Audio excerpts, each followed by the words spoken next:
Detective movie আমি কিন্তু দেখতে খুব ভালোবাসি। ছোটবেলা থেকেই বহু ডিটেকটিভ মুভি দেখে এসেছি এবং ফেলুদা হোক কিংবা ব্যোমকেশ দুটো চরিত্রই আমার কিন্তু খুব কাছের এবং খুব পছন্দের। কিন্তু সম্প্রতিকালে দি একেন সিরিজটা হইচইতে দেখার পর থেকে আমার এই চরিত্রটার প্রতি একটা অদ্ভুত দুর্বলতা তৈরি হয়েছে। অবশ্যই একেন বাবুর খুব স্বতঃস্ফূর্ত অভিনয়, পাশাপাশি তার খাদ্যরসিকতা।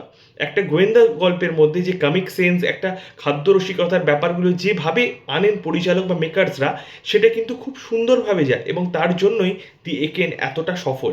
আসছে একেনের নতুন সিনেমা বেনারসে বিভীষিকা, এবং এই বেনারসে বিভীষিকা নিয়ে কিন্তু রীতিমতো সোশ্যাল মিডিয়ায় বহু মানুষজন কিন্তু চর্চায় রয়েছেন, তারা লেখালেখি করেছেন, তারা কথা বলেছেন। আজকে তার ট্রেলারটা লঞ্চ হয়ে গেল ইউটিউবে, ইতিমধ্যে অ্যাভেলেবেল, তোমরা গিয়ে দেখে আসতে পারো।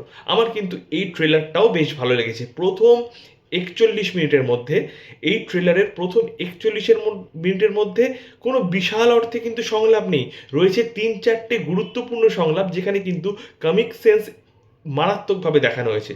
অর্থাৎ ডিটেকটিভ মুভি মানে যে কড়া কড়া সংলাপ, অ্যাকশন, তা কিন্তু নয়। সেখানে কমিক সেন্স যেভাবে সুন্দরভাবে, যেটা আর কি একেন বাবুর ইউএসপি, সেটাকেই এখানে রাখা হয়েছে। এবং পাশাপাশি যে চরিত্রটার কথা না বললেই নয়, এই একেনের প্রধান চরিত্র অর্থাৎ প্রধান খলনায়ক চরিত্র শাশ্বত, অসাধারণ। শাশ্বতে একাধিক লুক রাখা হয়েছে, শাশ্বতে কিছু ব্লাস্ট করতে চাইছে এটুকুই হিন্ট দেওয়া হয়েছে, এবং এর আগে পিছে তার কারা জড়িত সেটা প্রচুরভাবে দেখানো হয়েছে এবং সাসপেন্সটুকু ধরে রাখতে সক্ষম হয়েছে। আবার ট্রেলারের শেষ দিকেও বেশ কিছু কমিক সেন্সের আড়ালে খুব মজার মজার ছোট ছোট সংলাপ রাখা হয়েছে।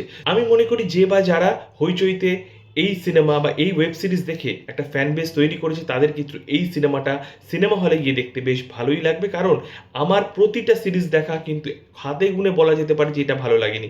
ও 99% সিনেমা বা ওয়েব সিরিজ আমার একেন বাবুর ভালো লেগেছে।